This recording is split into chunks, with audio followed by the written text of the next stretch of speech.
Bonjour à tous. Nos invités d'aujourd'hui se sont retrouvés au cœur d'un fait divers. Sans le vouloir, ils ont vécu un drame qui a fait la une des journaux. Comment l'ont-ils vécu? À quoi ressemble leur vie d'aujourd'hui? C'est ce que nous allons découvrir avec nos invités. Tout d'abord, la première, elle a été l'une des victimes de Richard Durn en mars 2002 au cours du conseil municipal de Nanterre. Cette nuit-là, 8 personnes sont mortes, 19 autres ont été blessées, dont Marie-Laure Meyer, que je vous demande d'accueillir. Voici Marie-Laure Meyer.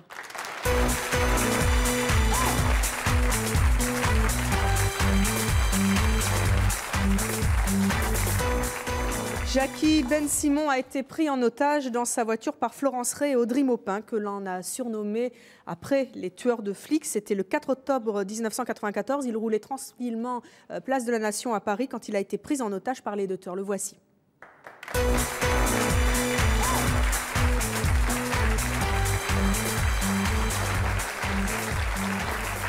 Le journaliste de Paris Match, Christophe Buchard, a été mis en quarantaine l'hiver dernier après avoir été en contact avec le virus mortel du SRAS, le syndrome respiratoire aigu sévère. Voici Christophe Buchard.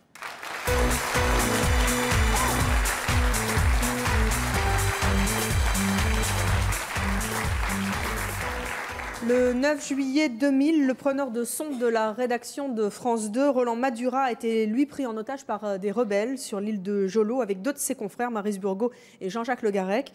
Après 73 jours de captivité, il réussira enfin à s'évader de manière assez spectaculaire. Il va nous le raconter en s'enfuyant de la jungle. Voici Roland Madura.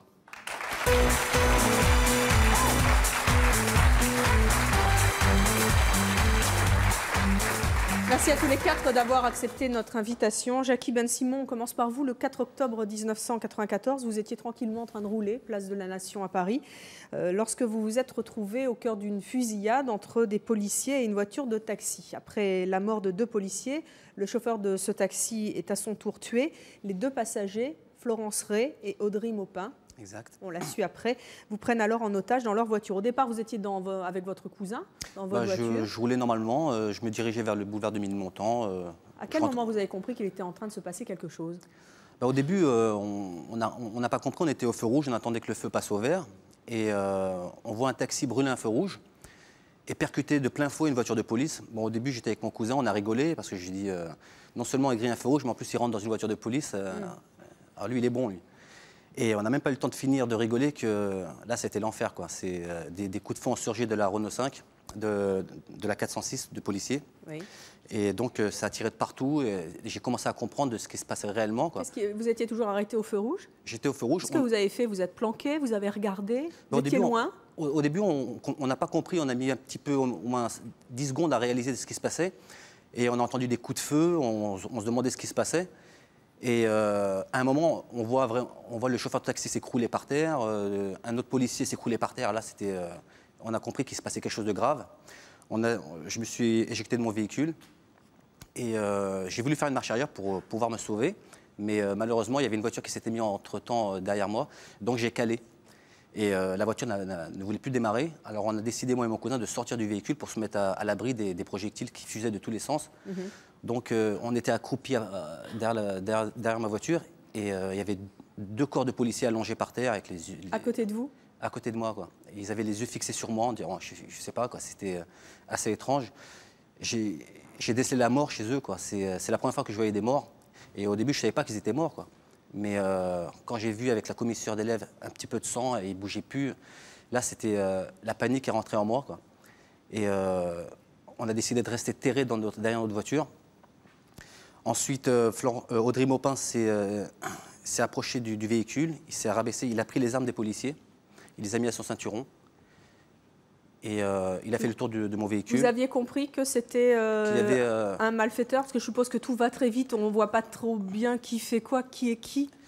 Oui, au début, on voit un jeune avec des cheveux longs tirer sur des policiers. On a dit, bon, il tourne un film, mais qu'est-ce qui se passe là?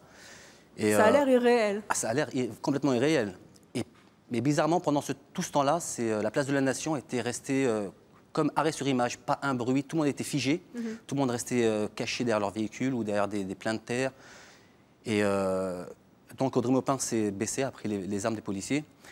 Il a appelé Florence Ray en lui disant « Allez Flo, on se casse ».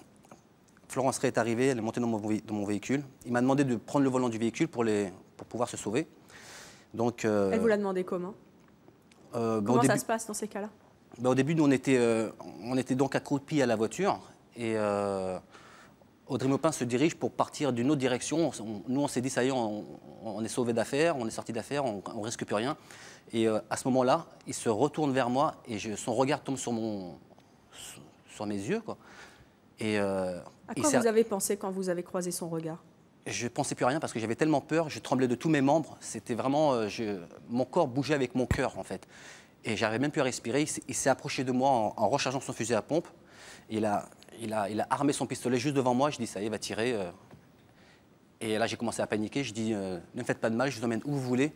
Mais mon cousin qui est avec moi, il pèse 140 kilos. Je dis, ça ne sert à rien qu'il vienne avec nous. Je vous emmène où vous voulez, mais laissez-le partir. À ce moment-là, ils lui ont donné un petit coup de crosse. Ils l'ont injecté de la voiture. Et moi, j'ai pris le volant de ma voiture. Florence Ray s'est installée derrière. Audrey Maupin s'est mis juste à côté de moi. Il m'a mis le pistolet sur la tempe. Comme ça, il m'a dit, allez, roule, il faut que tu nous sortes de là. On vient de buter 2 flics et tu vas nous sortir de là. Bon, moi, je ne pouvais pas parler. J'étais vraiment la peur au ventre, quoi. Mais à quoi vous pensiez là dans ces cas-là? Ben, je pense qu'on va tous mourir.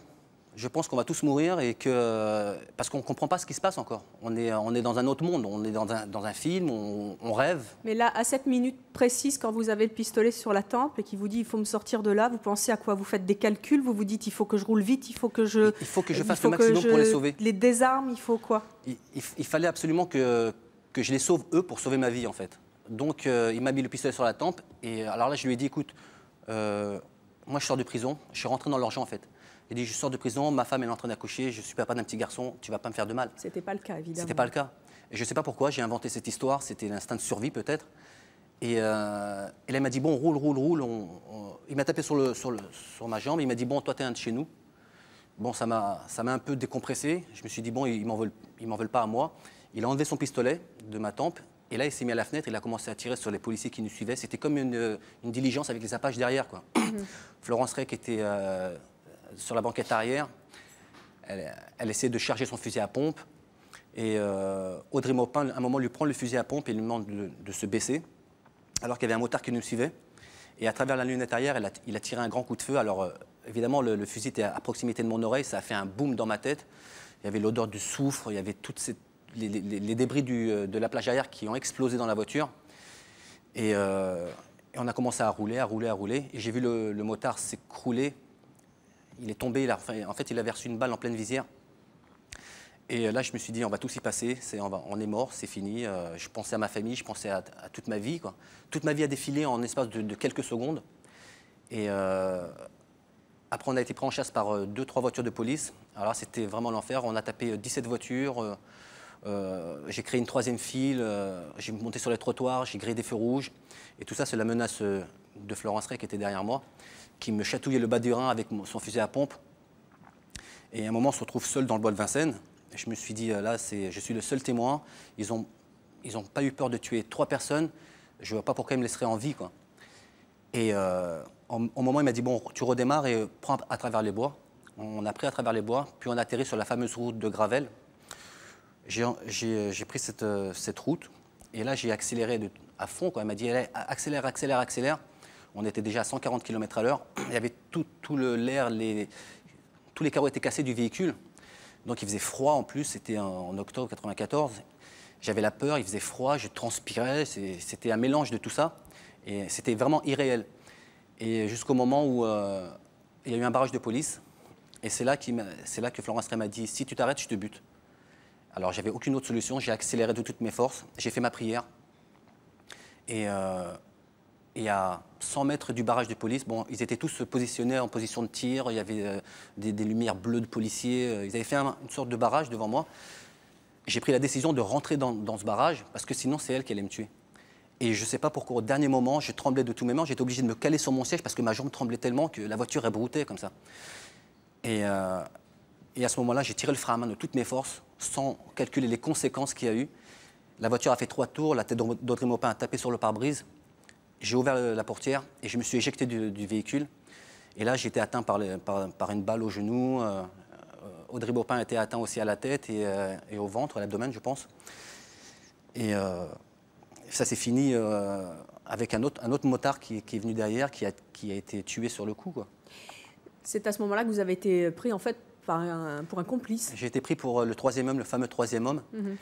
Et donc on m'a plaqué au sol, on m'a posé des questions, j'arrivais pas à parler parce que j'ai crié tellement fort, ne tirez pas, je suis un otage. Quand je suis sorti du véhicule, on m'a tiré dessus, je voyais les balles, les impacts de balles, des petites étincelles qui sortaient du pistolet. Et je me suis dit, il y en a une qui va être pour moi. Il est à 4,40 m de moi, c'est la balistique qui a calculé la distance qu'il y avait entre moi et le policier.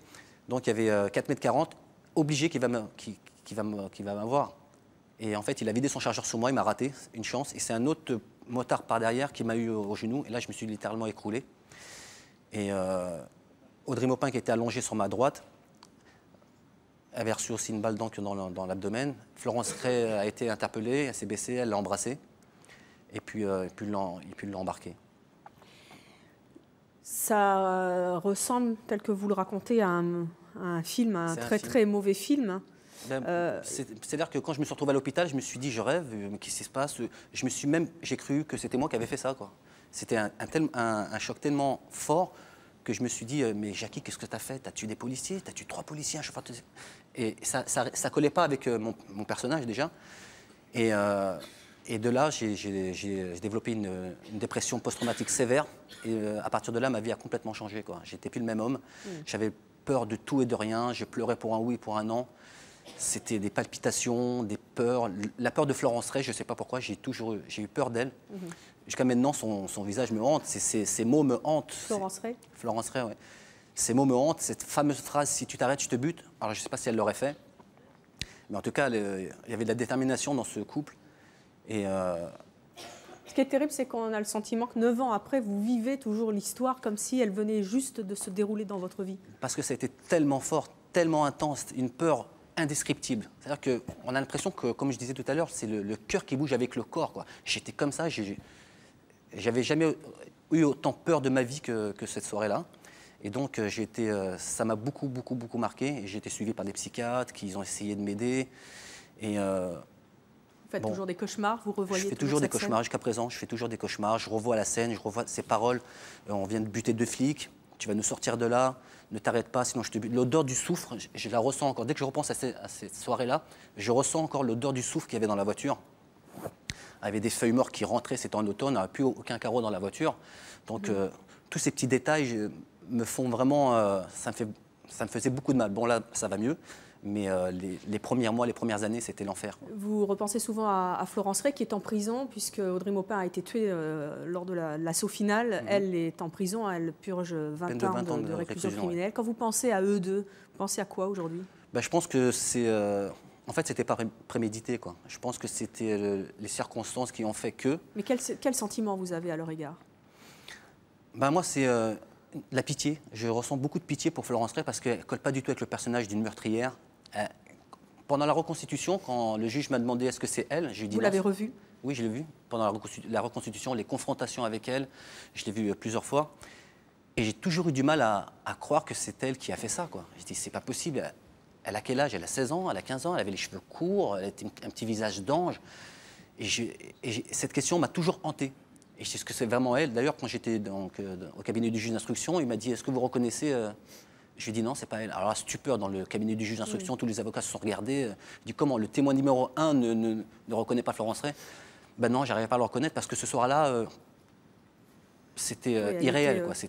Est-ce que vous avez été tenté de communiquer avec elle? En fait, je lui ai écrit 6 ou 7 fois. Et à chaque fois que je terminais ma lettre, je mettais Jackie Ben-Simon.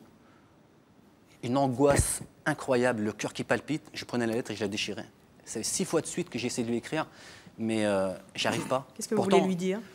Mais la question que je voudrais lui poser, c'est quand elle m'a dit, est-ce que si tu t'arrêtes, je te bute? C'est cette question-là. Si vraiment elle l'aurait fait, si elle l'aurait tiré, si vraiment ma vie ne dépendait que d'elle. Et c'est cette question-là qui vous angoisse? C'est ça qui m'angoisse. C'est vraiment la question clé pour moi. Est-ce qu'elle m'aurait vraiment tué de sang-froid? Parce qu'elle était juste derrière moi, elle avait le fusil à pompe qui était encore tout chaud. Et je sentais encore la chaleur à travers mon blouson du fusil à pompe. Et tous ces petits détails qui me reviennent de temps en temps, c'est vraiment les angoisses, la peur. Cette histoire a été extrêmement médiatisée par les journaux. C'est une des affaires du siècle. Ouais. Les tueurs de flics, Audrey Maupin, Florence Ray, il y avait tous les ingrédients. On a dit beaucoup de choses sur eux, à tort et à raison. À tort et à raison, oui. Quand on lit son histoire comme ça dans la presse, quel effet ça fait? Ben, il y a du vrai, il y a du faux. Donc les deux se mélangent et les deux sont compatibles en fait. Le personnage ne colle pas avec la situation, mais la situation, c'est assez compliqué à expliquer le sentiment que je ressens par rapport à ce jeune couple parce que c'est hors du commun, quoi. C'est pas normal. Vous vous dites des fois pourquoi moi? Pourquoi moi? D'autant plus que moi je vivais en Thaïlande, dans une île paradisiaque, et je suis venu passer 15 jours à Paris. Alors les 14 jours se passent impeccable, super. Et le dernier jour, j'ai mon avion à 6h45 le lendemain matin. Et je veux dire au revoir à un copain qui habite juste à côté de la place de la Nation, à Porte Dorée. Donc je sors tout à fait normalement, tout excité de reprendre mon avion demain pour mes îles. Et à la finale, je me suis retrouvé aux urgences de l'Hôtel Dieu avec une balle dans le genou, complètement meurtri, dévisagé. J'étais défiguré. Et donc voilà, quoi, c'était assez dur à supporter, quoi. Je me suis dit, je laisse le soleil et la Méditerranée, enfin, et la mer bleue qu'il y a là-bas, et que je me retrouve ici. Qu'est-ce que je fais là, quoi? Sur 6 millions de Parisiens, il faut que ça tombe sur moi, quoi. Marie-Laure Meyer, vous êtes adjointe au maire de Nanterre. Vous avez été victime de la tuerie de Richard Durn, un soir de conseil municipal, une nuit de conseil municipal en mars 2002. Est-ce que vous vous dites aussi, comme Jackie Ben-Simon, pourquoi moi? Pourquoi ce soir-là? Je ne me dis pas pourquoi moi, parce que je suis vivante. Je me dis pourquoi eux, parce qu'il y a 8 morts. Et est-ce que cette question qui hante Jackie Ben-Simon, de se dire est-ce qu'elle aurait tiré comme elle le prétendait, est-ce que c'est quelque chose qui vous hante aussi, puisque d'autres sont morts? Il y a 8 personnes qui sont mortes, des gens que vous connaissiez bien à Nanterre, qui faisaient partie du conseil municipal. 19 ont été blessés, dont vous. Est-ce que vous vous dites aussi, est-ce qu'il aurait pu me tuer? Est-ce qu'il voulait me tuer? Est-ce que ça, c'est des choses qu'on se dit? Ah, il nous a exécutés. Nous, il n'y a pas d'interrogation parce que ce n'était pas une menace. C'est quelqu'un qui nous a exécutés un par un et ceux qui sont vivants sont ceux qui ont bougé ou qui ont un peu plus de chance. Mais c'était une exécution, ce n'était pas une menace. Ça s'est donc passé la nuit du 26 au 27 mars 2002. Ce soir-là, il y avait un conseil municipal présidé par Jacqueline Fraisse, qui était maire de Nanterre. Richard Durn, c'est quelqu'un que vous connaissiez, hein, il faisait, tout le monde le connaissait, enfin pas vous personnellement. Si, si, je l'avais reçu. Je suis le maire adjoint chargé de l'emploi. Je l'avais reçu dans ses problèmes de recherche d'emploi. C'est quelqu'un qui faisait partie de... Vous savez, comme dans toutes les communes, il y a des gens qui participent aux réunions, qu'on voit plus souvent que d'autres. C'était un militant associatif, un militant politique. Il s'était impliqué dans la campagne municipale, il assistait à tous les conseils. Ce soir-là, qu'est-ce qui s'est passé? À quel moment vous avez compris que justement l'histoire aussi était en train de basculer dans le drame et dans l'horreur? Vous savez, un conseil municipal, c'est quelque chose de très organisé, particulièrement ennuyeux d'ailleurs, de très régulier, et puis ça finit très tard. On démarre à 7h du soir, on finit vers 1h, 2h, 3h du matin. Donc à 1h10, le maire a dit le conseil est clos. Et il restait une personne dans l'assistance, dans le public. Une? Oui. Richard Durn, qui s'est levé et qui a dit non. Et qui a commencé à tirer. Et à abattre les gens un par un. Instantanément. Oui. Il a dit non et il a tiré. Vous avez compris tout de suite ce qui se passait? C'est un petit peu plus compliqué que ça. Je veux dire, moi, je n'ai pas vu le premier tir parce que j'étais en train de me baisser pour ranger mes affaires. Donc je me suis redressée en entendant le bruit et j'ai reconnu effectivement un tireur en termes de position. Donc j'ai compris qu'il était en train de tirer alors qu'il y avait des gens à ce moment-là qui... il y avait 65 personnes dans la salle, il y avait une salle à peu près de cette taille-là. Je veux dire, il y avait 65 personnes, 50 élus, 15 fonctionnaires. Donc j'ai compris qu'il était en train de tirer alors que d'autres croyaient que c'était, je ne sais pas quoi, n'importe quoi. Il y en a certains qui se posaient même la question si ce n'était pas une mauvaise blague. Enfin, et à partir de ce moment-là... Enfin, moi, en ce qui me concerne, j'ai fonctionné en pilotage automatique. J'avais fait une formation à 20 ans de conductrice d'ambulance de réserve, donc avec des exercices sous balle à blanc. Et je veux dire, je me suis remise entièrement dans une situation antérieure et puis j'ai fonctionné sur une procédure. Alors, c'est-à-dire, qu'est-ce que vous avez fait? Comment vous avez réagi? La procédure, c'était se mettre à plat ventre pour éviter les balles, attendre une interruption de tir et commencer à essayer de s'occuper des blessés. Alors, ce qui est terrible, c'est que ça a duré 50 secondes, vous l'avez su après? Oui, la cassette qui enregistre le conseil fonctionnait. 50 secondes, donc ça a duré entièrement 50 filmé. secondes. Ça vous a paru durer? pas, 10 minutes, un quart d'heure, 20 minutes, j'en sais presque rien. des Vous savez, heures. 50 secondes, ça Comment fait 8 s'est morts, passé ça fait 19. Comment Richard 19. Dion a-t-il exécuté ces 8 personnes? De quelle manière il s'y est pris? Il est passé les uns après les autres et il a tiré au cœur et à la tête. Donc ceux qui étaient les premiers, il les a eu debout, les autres, il les a pris sous les pupitres. Il allait Les les gens, chercher. les gens se sont mis sous les pupitres. Qu'est-ce que vous Et faisiez il y avait plus pendant- de blessures que de balles, donc ça vous donne une idée de la distance à laquelle nous nous trouvions et de l'importance du tir. C'était des armes automatiques, donc il tirait, il tirait, il tirait. Et puis, Et là, de temps en temps, il justement, dans rechargeait. votre procédure, qu'est-ce que vous faisiez? Qu'est-ce que vous disiez pendant ces 50 secondes où, méthodiquement, en tout cas, il allait tirer, chercher, débusquer des gens planqués sous des pupitres pour les abattre? Il faut savoir que quand on était, nous, sous les pupitres, on ne voyait pas ce qui se passait de l'autre côté, on entendait simplement. Ça criait, c'était C'était terrible. un carnage. C'était absolument un carnage. Non, mais je sais que je me suis rendu compte que qu'à un moment, qu'un de mes voisins, à un moment où il a rechargé un des élus qui était juste avant moi derrière la tribune, puisque les adjoints sont dans une tribune, si vous voulez, qui est en face du public. Et donc le public, les conseillers municipaux sont en demi-cercle devant et le public est encore derrière. Donc il a fait le tour des conseillers municipaux. Puis ensuite il est arrivé sur les bancs des adjoints. Donc je veux dire, un des adjoints qui était avant moi a eu le réflexe de lui jeter une chaise dessus quand il rechargeait. Donc plusieurs élus qui se trouvaient dans ce coin-là se sont jetés sur lui à ce moment-là. Donc moi j'ai commencé à essayer de faire le tour des blessés. Je me suis rendu compte qu'il y avait des blessés pas très graves, qu'il y avait des gens pas blessés, puis qu'il y avait des morts. Et puis qu'il y avait des blessés très graves. Et donc j'ai essayé désespérément de me souvenir de mes cours de secourisme pour savoir ce qu'on faisait quand quelqu'un avait une balle dans le ventre, était en hémorragie grave. Et puis à ce moment-là, il lui avait enlevé 2 armes déjà, et puis il y avait un espèce de magma juste devant moi. Et moi j'étais en train d'essayer de m'occuper du blessé, de savoir par quel bout le prendre sans faire encore plus de dégâts. Et à ce moment-là, il a réussi à se libérer, il a sorti une 3e arme et il m'a tiré dessus quasiment à bout portant. Et j'ai des réflexes manifestement étonnants, et où il n'a pas réussi à tirer comme il voulait. Enfin, je l'ai prise dans l'épaule au lieu de la prendre dans le cœur. Enfin, c'est un coup de bol plutôt qu'autre chose. Qu'est-ce que vous avez ressenti quand vous l'avez vu vous mettre en joue? Je n'ai pas eu le temps de faire beaucoup de raisonnement. J'ai bougé. J'ai eu le réflexe de bouger. Et puis après, je suis parti dans le mur derrière, parce que la violence du choc était telle que... Mais ça va. Enfin, si le total durait 50 secondes, ce moment-là, à mon avis, a duré moins d'une. Donc ça va très, très, très vite. Vous avez gardé conscience ou vous vous êtes évanoui? Oh oui, non, j'ai gardé conscience. Je suis partie à l'étage au-dessus, je suis allée demander des secours. Et puis à un moment, il y a quelqu'un qui m'a harponné et qui m'a dit « Mais voulez-vous aller vous allonger? Vous êtes blessé. » Vous savez, je pense qu'on fonctionne aussi un petit peu en dissociation. C'est-à-dire que j'étais très en colère. J'étais très en colère parce que j'essayais de faire quelque chose et je n'y arrivais pas. Et je ne pouvais plus rien faire parce que je ne pouvais plus me servir de mon bras et de mon épaule. Enfin, je veux dire, j'étais complètement... j'avais la moitié du corps qui ne fonctionnait plus. Et j'étais très en colère parce qu'il me semblait qu'il y avait une urgence et qu'il fallait faire quelque chose. Et donc, j'avais besoin de trouver des gens pour faire quelque chose que je ne pouvais pas faire. Et donc, jusqu'à qu'on me colle sur une moquette en me disant de ne plus en bouger. À quel moment vous avez compris que c'était fini? Quand les secours sont arrivés, je pense. Et là, qu'est-ce que vous avez ressenti? Du désespoir, parce que je savais qu'il y avait des morts et manifestement, les gens autour de moi s'en étaient pas rendus compte. Parce que si vous voulez, la salle du conseil est au 2e étage et en fait, nous, on était au 3e. Et tout le monde n'avait pas réalisé ce qui s'était passé dans les gens qui étaient montés à l'étage au-dessus.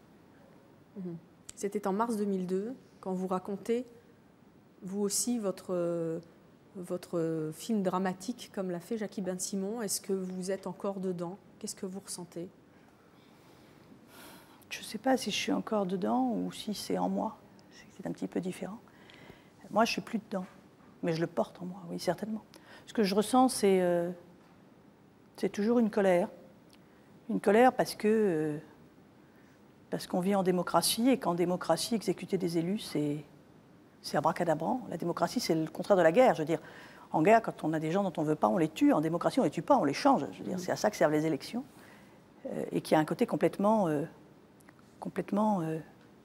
tragique de voir des gens qui ont été désignés là parce que leurs concitoyens leur faisaient confiance, qui ont passé une soirée complète à débattre de sujets aussi dangereux pour la société, combien de réverbères on repeint cette année, quelles écoles on répare, est-ce qu'il vaut mieux refaire telle rue ou telle autre, et combien de mètres linéaires de pistes cyclables on va réaliser dans l'année, puisque c'est un débat de budget, se faire tout d'un coup exécuter, comme ça, froidement. Richard Durn s'est suicidé après avoir été arrêté à la brigade criminelle. Qu'est-ce que vous éprouvez, vous, envers lui? Est-ce que vous avez des interrogations comme Jacky Ben-Simon? Est-ce que vous avez de la haine? Est-ce que vous avez de la pitié? Est-ce que vous aimeriez lui écrire, post-mortem, si on peut dire, avoir des réponses? Par rapport à Richard Durn, j'ai pas beaucoup d'état d'âme, si vous voulez. Je pense que c'était quelqu'un qui était manifestement mal. Je regrette que pour se suicider, il ait eu besoin de faire 10 orphelins. Maintenant, je regrette aussi profondément qu'il n'ait pas pu être suivi pour sa maladie mentale correctement. Je regrette profondément qu'on lui laissait entre les mains des armes, alors qu'on savait qu'il était malade, qu'on savait qu'il ne devait pas avoir. Je regrette énormément ça, oui. Mais Durn lui-même, vous savez. Qu'est-ce que ça a changé dans votre vie? À part 1 an et demi d'arrêt maladie et une épaule qui ne fonctionne plus correctement, c'est très lourd de vivre avec, c'est un deuil gigantesque. C'est aussi une grosse interrogation sur la fonction qu'on occupe. Parce que je veux dire, bon, ok, Durn était mal dans sa peau, malade mental. Enfin, il y a une société aujourd'hui qui nous traite tous de pourris et de nuls. Je veux dire, il y a une société qui nous tue régulièrement par les mots. Nous, on ne se trouve pas toujours très efficace, mais on est profondément convaincus de ne pas être pourris et de ne pas être complètement nuls. Et quand je dis nous, on est 500 000. Et la réputation des élus, elle est faite sur combien? Mais la question que je me pose, c'est que si on est pourri, si on est nul et si on ne sert à rien, alors peut-être qu'il faudrait supprimer la fonction plutôt que de supprimer les gens qui essayent de l'assumer. Parce que ça, c'est trop cher payé. En tout cas, vous n'avez pas raccroché puisque vous êtes toujours élu. On est tous toujours élus. À Nanterre? Tous. Tous.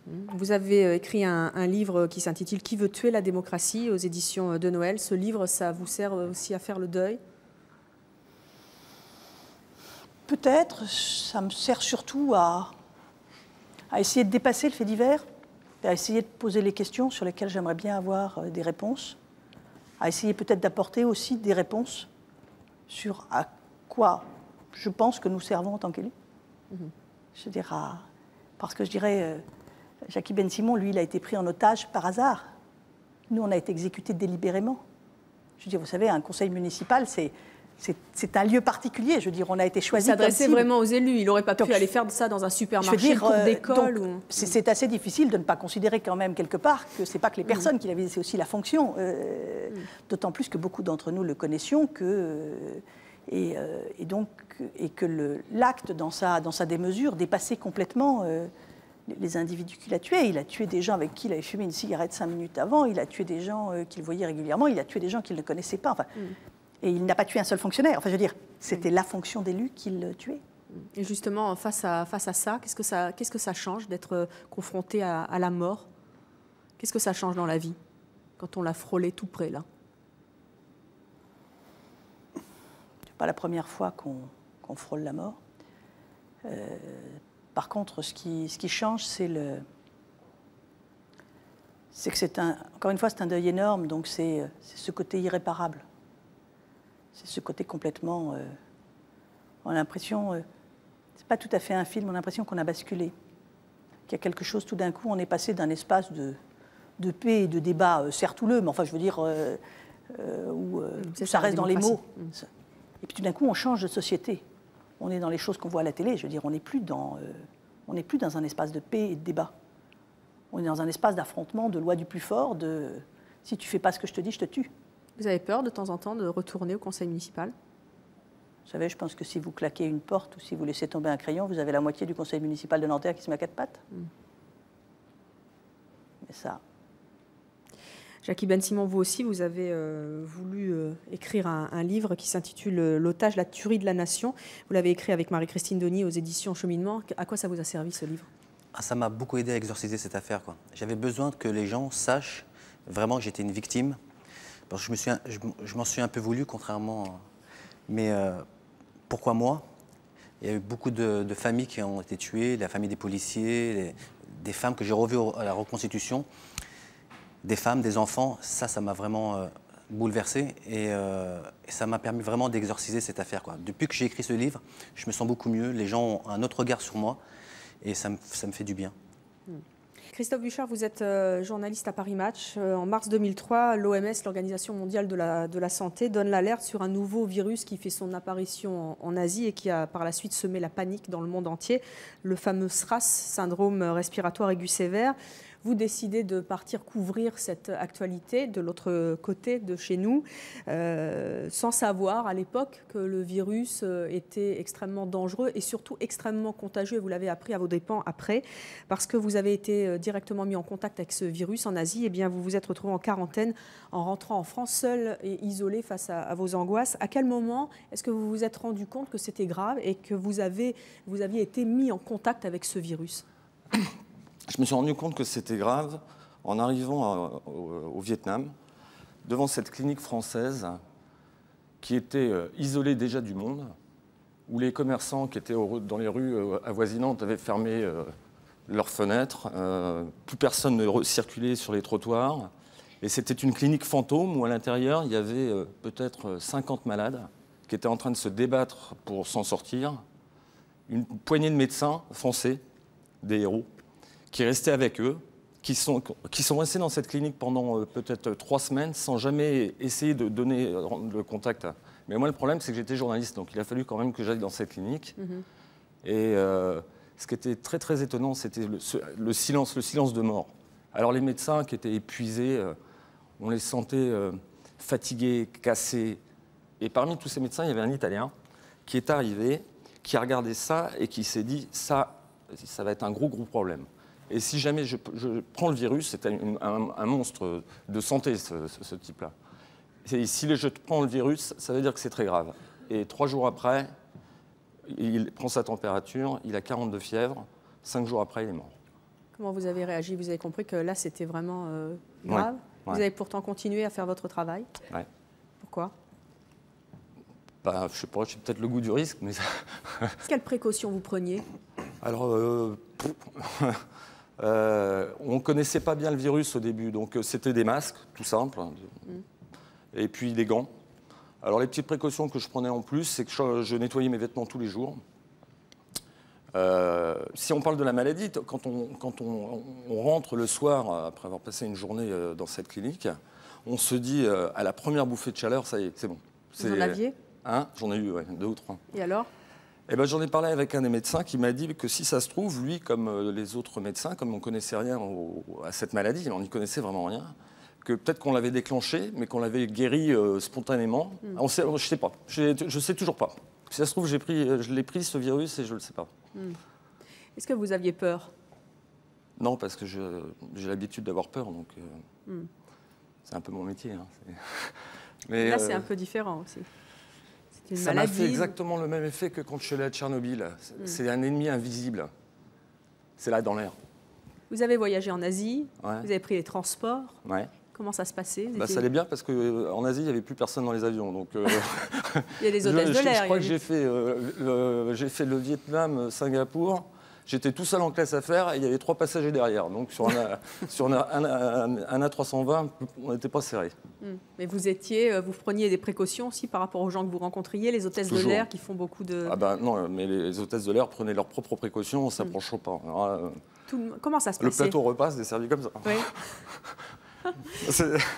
C'est un isolement qui se crée. Justement, vous avez fait à Singapour une salle découverte. Oui, et une rencontre, j'arrive pas à la qualifier, mais en tout cas, vous avez rencontré la fameuse hôtesse de l'air qui, par la suite, a contaminé 118 personnes et a notamment tué l'entièreté de sa famille. Quasiment, oui. Qui, elle, s'en est sortie. Son père, sa mère, son oncle, le curé qui était venu la voir pour lui demander si elle allait bien. Et 118 personnes. Alors là-dedans, ils ont réussi à trouver 118 personnes, mais ça se trouve, elle en a contaminé beaucoup plus. En tous les cas, ils ont retracé les 118 personnes qu'elle a contaminées, c'est parce qu'elle était là quand... C'était le point commun à 118. Vous aussi, donc vous avez frôlé la mort, là, vous l'avez vu de tout près, puisqu'elle a quand même tué, sans le vouloir bien évidemment, 118 personnes, mais pas vous. Est-ce que vous estimez que face à cette femme, vous êtes aussi un rescapé? Ou que vous avez de la chance? Oui, on est toujours... Oui, je suis un rescapé, oui, vraiment, oui. J'ai pas contracté la maladie. Enfin, je ne sais pas ça, mais je ne l'ai pas déclenché en tout cas. Alors, est-ce qu'être un rescapé? Non, je suis passé à travers les gouttes. Voilà. En gros, j'ai eu beaucoup de chance, quoi. Alors, vous voyagez à travers l'Asie, puis à un moment, vous décidez de rentrer. C'était quelle date? C'était, je crois que c'était fin avril. Fin avril, donc Ouais. vous rentrez en France, Ouais. dans un avion, je suppose, qui était... Vide. quand- Je connais bien l'aéroport de Singapour. Je peux vous dire que c'est un des aéroports les plus grouillants du monde. Là, il n'y avait personne. Si, des cohortes de militaires avec des masques, des médecins. J'étais le premier passager à tester le fameux thermomètre à distance, où on se voit la température de pied en cap. Et quand je suis sorti de l'avion et j'ai vu qu'ils avaient cet appareil, je me suis dit, oh là là là là là, si j'ai 37,5, je suis dans... C'est fini. Ouais. Et alors?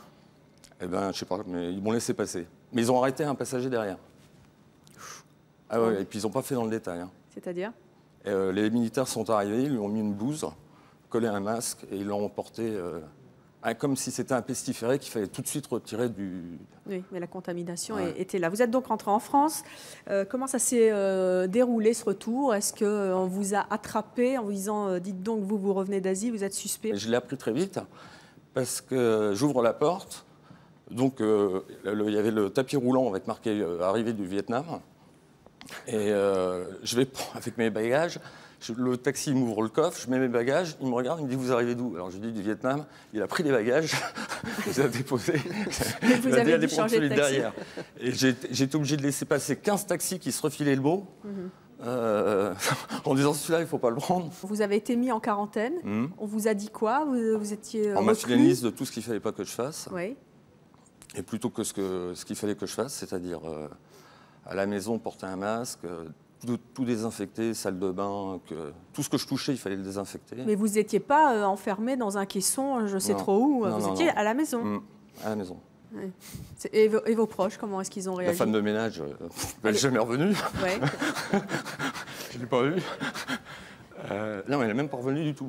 Vos proches, tout votre entourage, comment est-ce qu'il a réagi? Ah, ben, il se marrait. Hein. Il disait dans 3 semaines. Ah oui, carrément, il comptait les jours. Seul, c'est seul. Voilà. Alors vous avez plein d'anecdotes aussi amusantes avec le recul, bien évidemment. Vous racontez qu'il y a une de vos consoeurs qui devait déjeuner avec vous, elle avait commandé des non, sushis. Qu'est-ce qui s'est passé? Non, mais c'est arrivé plein de fois au restaurant, ça. Oui. Entre autres avec 2 personnes qui venaient du Vietnam, que j'avais rencontrées à l'hôtel, où on s'était retrouvés comme des vieux amis dans un restaurant, et puis on a commencé à parler du Vietnam. Et je regarde la table de droite, les gens se lèvent, table de gauche, ça se lève. Et en 10 minutes, le restaurant était vide. On était 3 à arriver du Vietnam. Vous ne les comprenez pas aussi, les gens? On a tous, nous qui ne sommes pas partis en Asie, on est restés en France, et c'est vrai qu'il y a une vraie psychose. Est-ce que vous comprenez justement quand même Oui, que, je la comprends. Ouais. vu la rapidité de la contamination et surtout l'ignorance de cette maladie, comment ça se transmettait, et on ne le sait toujours pas trop aujourd'hui, on n'en sait pas guère plus. Est-ce que vous ne comprenez pas quand même la réaction des gens qui vous ont un peu fui? Je l'ai admise. Volontiers en plus. Hein. Je suis pas fou. Je suis pas un assassin. Je veux pas l'être surtout. Mais tout ce que je faisais était mesuré. Aujourd'hui, est-ce que vous êtes encore suivi médicalement? Non. Non. Non. Vous êtes sorti d'affaire? Mais il y a un doute, c'est qu'on veut savoir comment la pneumopathie comment le virus va évoluer.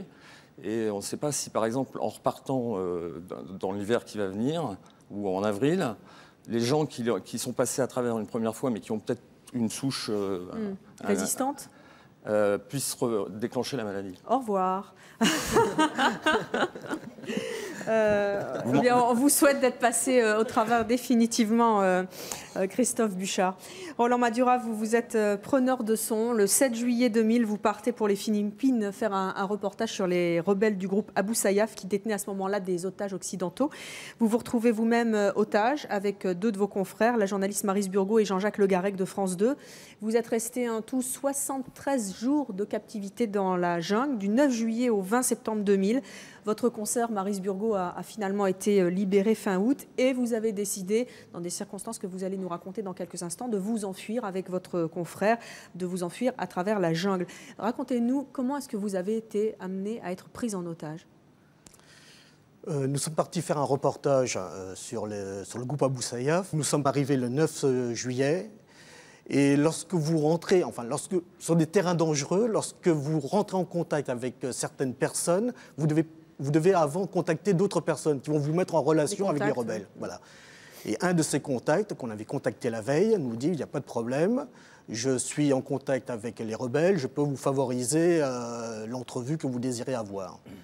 Et à ce moment-là, on dit, OK, on y va. Nous arrivons dans la jungle, le camion s'arrête, tout le monde descend, et là, il nous emmène voir les chefs rebelles. Au bout d'une demi-heure de marche, les chefs rebelles arrivent, et Robot, qui était censé être au courant de notre visite, nous regarde et dit « Qui êtes-vous » Alors on se présente. « Que voulez-vous » Alors on lui dit ce qu'on veut.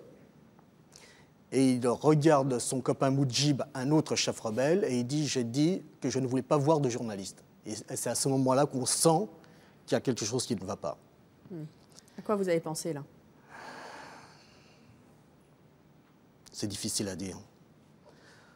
Parce qu'on s'est dit, on est dans un beau merdier. Voilà. Et comment on va s'en sortir? Donc il dit, allez vous reposer, on va réfléchir de ce qu'on fait de vous. Mais il ne prononce pas encore le mot d'otage. Et le lendemain matin, on passe toute la nuit avec la cinquantaine de rebelles qui dorment avec nous. Et le lendemain matin, un des chefs rebelles vient me voir en me disant, on demande pour votre libération une rançon de $1 million. 73 jours de captivité, vous étiez avec une femme, votre consoeur Maryse Burgot. Oui. De quoi est-ce que vous avez eu le plus peur avec elle? Du viol. C'est une femme, ils sont 50, tous des hommes évidemment. Et on s'est dit, enfin Maryse le sentait, elle, évidemment, en tant que femme, elle sentait qu'elle risquait d'être violée. Elle nous disait, les garçons, vous ne me quittez pas des yeux. Donc, comme on dormait dans notre paillote entouré de ces rebelles, petit à petit, donc elle dormait entre nous deux, et on était tous serrés. C'est une paillote qui est assez grande pour contenir 20 personnes, et là, on était une bonne trentaine. Donc, on était vraiment serrés. Et Maryse, quoi qu'elle fasse, elle demandait toujours à ce qu'un des garçons ait l'œil sur elle. Bon, je vous passe les détails, lorsqu'elle allait aux toilettes, etc. Et on ne parlait jamais de sexe avec ces garçons. Donc on lui demandait à Maryse de ne pas les provoquer, de ne pas leur sourire, de ne pas leur parler, de ne pas les regarder. Et c'est ce qu'elle a fait. Vous avez eu peur de la mort aussi pendant ces 73 jours? Peur des coups aussi, peut-être? Oui. Est-ce que c'était rationnel, justement, leur comportement? Non. Vous ne saviez jamais, il y avait toujours une épée de Damoclès. Le plus jeune des rebelles avait 13 ans. La moyenne d'âge, c'est 16-17 ans. Ils sont tous armés. Comment vous dire, c'est difficile. Ils ont un niveau culturel, enfin un niveau d'évolution. Ils sont très frustres. Ils ne savent pas du tout ce que... La plupart n'ont jamais vu de blanc. Donc ils venaient toucher la jambe de Jean-Jacques. Une jambe qui était... ce qui les intriguait, c'était les poils. Moi, je suis d'origine asiatique, donc je suis très peu poilu. Et ils venaient donc toucher les poils de Jean-Jacques. Alors, Jean-Jacques était étonné au début. Et j'ai dit, écoute, laisse-toi faire, sinon, ne va pas les énerver. Donc, je le savais que... Et donc, bon, c'était ça, c'était plus des caresses. Ils étaient surpris de voir du blanc. Voilà. Et petit à petit, on a réussi à instaurer un dialogue, un petit dialogue. On a commencé à discuter. J'ai la bouche un peu sèche. C'est dur à raconter encore? Ben, ça me ramène dans l'arrière. Ça me ramène dans l'arrière avec toutes les angoisses. On a dans le public votre femme, avant que vous nous racontiez comment vous vous êtes finalement échappée. Où est madame? Bonjour madame, on va vous donner un micro pour que... C'est Cécile, pour que vous puissiez intervenir. Cécile, vous avez vécu les 73 jours de captivité de votre mari. Vous aviez des nouvelles, comment ça se passait? Bon, c'était très dur pour nous, pour moi et les enfants, de sortir dans la rue, de faire des courses. Alors, il y avait des gens qui nous évitaient. Et je les comprends, hein, je ne leur en veux pas du tout, hein, parce que c'était pas facile. La situation n'était pas simple. je dirais, les gens étaient plus gênés que moi, à la limite, parce que moi, j'avais des nouvelles, et les gens n'avaient pas ces nouvelles, ne savaient pas qu'on communiquait. Donc, ils étaient très, très inquiets pour nous. Qu'est-ce que vous espériez au fond de vous-même? Que votre mari soit libéré ou qu'il se libère lui-même? Le week-end où l'armée a attaqué, en fait, il devait être libéré. Et donc, le matin, je me lève tôt pour avoir des nouvelles, hein, à 6h30, pour savoir un petit peu ce qui se passait, où ils étaient, à Manille, ou à quel niveau. Et lorsque je mets la radio, bien j'entends que l'armée a attaqué. Alors là, c'est la catastrophe, quoi. Là, c'est l'horreur. Alors là, je vais plus bien du tout. Hein. On va plus bien du tout, ni les enfants, ni la famille, parce que là, c'est la guerre. Là, c'est un autre scénario. Et donc, on attend. Enfin, les gens m'appellent, viennent. Enfin, de moins en moins quand même. Là, à ce moment-là, j'ai beaucoup moins d'appels téléphoniques, ce qui paraît logique, hein, parce qu'on était tous très, très inquiets. Et c'est au bout du 5e jour, en fait, qu'on me téléphone tôt le matin, à 2h du matin, pour me dire « votre mari est libéré ». Et ça, j'avoue que ça a été à la fois long et court.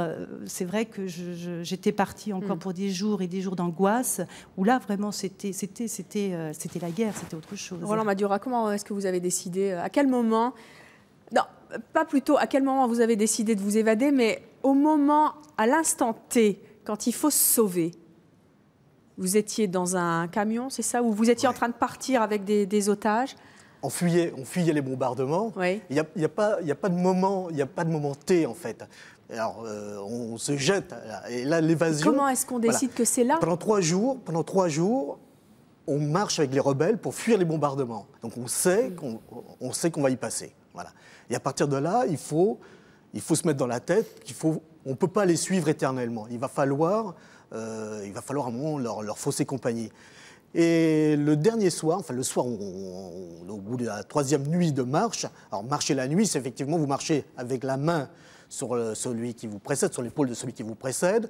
Il y a 300 bonhommes avec nous, 300 rebelles qui marchent avec nous et qui nous entourent. Nous, on marche aux 2 tiers de cette colonne. C'est une colonne qui doit faire 400 mètres de long. Le premier de la colonne a une petite lampe torche et cherche son chemin dans la forêt. C'est complètement surréaliste.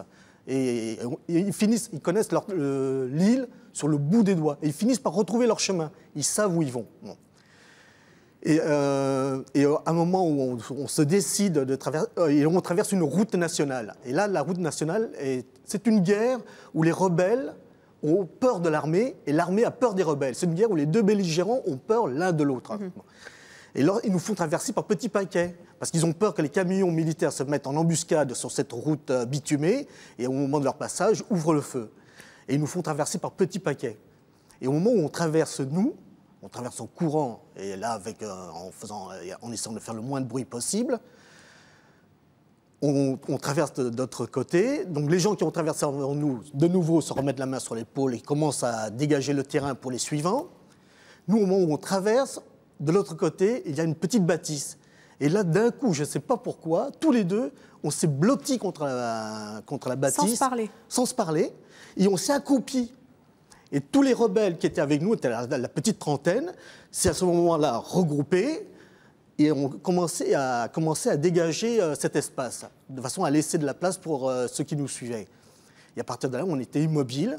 Jean-Jacques, qui est blanc, évidemment, a caché toutes les parties claires de son corps en mettant sa tête entre ses genoux. Moi, j'étais habillé en foncé, donc ça allait. Et on a attendu comme ça 5-10 minutes que tous les 400 bonhommes se dégagent de cette forêt. Et à partir de là, on a contourné cette bergerie, en fait c'était une bergerie, et on a longé la route nationale parce qu'on était sûr que sur cette route nationale, de toute façon, à un moment ou à un autre, on trouverait un checkpoint militaire. Et de là, il suffisait simplement de se présenter et on était libre. Et donc on a marché le long de cette route nationale en se cachant de temps en temps. On se cachait lorsqu'un véhicule arrivait. Et donc on a longé un peu la forêt. Et puis on s'est dit, c'est pas possible. Donc on s'est mis dans la forêt. Et notre but, c'était d'arrêter un taxi. Vous savez, les taxis collectifs. C'était un des moyens de transport. Hein. Et on s'est dit, on avait un peu d'argent sur nous, parce qu'on avait lorsqu'on a quitté notre campement, on avait nos sacs à dos. Donc on avait un peu d'argent. Donc on s'est dit, à ce moment-là, on bakchiche le chauffeur de taxi, il nous emmène dans la ville de Jolo, et là, le problème est réglé. Et puis, manque de chance, on n'a pas vu de taxi. Donc, on a laissé passer quelques voitures. Et à un moment, il y a un camion militaire qui est passé. Et je me suis dit, c'est l'occasion ou jamais... Enfin, c'était l'occasion rêvée d'arrêter ce camion militaire. Et parce qu'on est trop loin de la route nationale, je n'ai pas pu l'arrêter. Donc, je suis revenu sur la route nationale dans l'espoir insensé de retrouver peut-être d'autres camions militaires. Et là, miracle, il y avait 3 camions militaires qui arrivaient. Donc, le premier mais passe trop vite, donc je le laisse passer. Et je m'arrête, je sors au milieu de la route pour arrêter le deuxième. Et la route, bon, même si elle est bitumée, elle n'est pas très large. Et donc, je me mets devant et je lui fais des grands signes. Et ce camion, je l'arrête. Je l'arrête. Ou il m'écrase, ou il s'arrête. Mais il ne pourra pas m'éviter. Et il s'arrête. Il s'arrête dans le crissement de pneus, etc. Et de là, de ce camion militaire, jaillissent des soldats qui d'un coup m'attrapent. Et là, je réalise, mais je dis, mais quel con j'ai été. Je suis asiatique. Je suis sale, je suis habillé en philippin, je suis pas rasé évidemment, et j'ai dit là ils me prennent, là je suis mort. Bon. Et là effectivement ils me bousculent, me prenant pour un Abou Sayyaf, et Jean-Jacques qui était resté un petit peu en retrait avance. Et là je crie en anglais que je suis un otage, que je suis journaliste, qu'on vient de s'évader, etc. Et je demande qui est leur chef. Et là une petite voix me répond en disant « c'est moi ». Et c'est un officier qui me répond « c'est moi le chef ». Et là, je lui explique beaucoup plus calmement qui je suis, enfin qui on est. Et son regard se porte sur Jean-Jacques et il comprend. Et là, c'était la fin du... Voilà. Vous en avez tiré un livre. Oui. Nous sommes là où nous devons être, aux éditions Ivoire Clair. Et ce jour-là, vous avez été là, vous avez entraîné votre camarade Le Garec avec vous sur cette route pour vous échapper dans un éclair de lueur en vous disant que c'était ça ou la mort, et vous avez bien fait finalement. Merci beaucoup d'avoir été avec nous pour nous raconter ces événements qui ont marqué votre vie le jour où vous avez frôlé la mort. Merci à tous les 4 très sincèrement d'être venus sur le plateau de C'est mon choix. Merci à vous de nous avoir suivis. À très bientôt.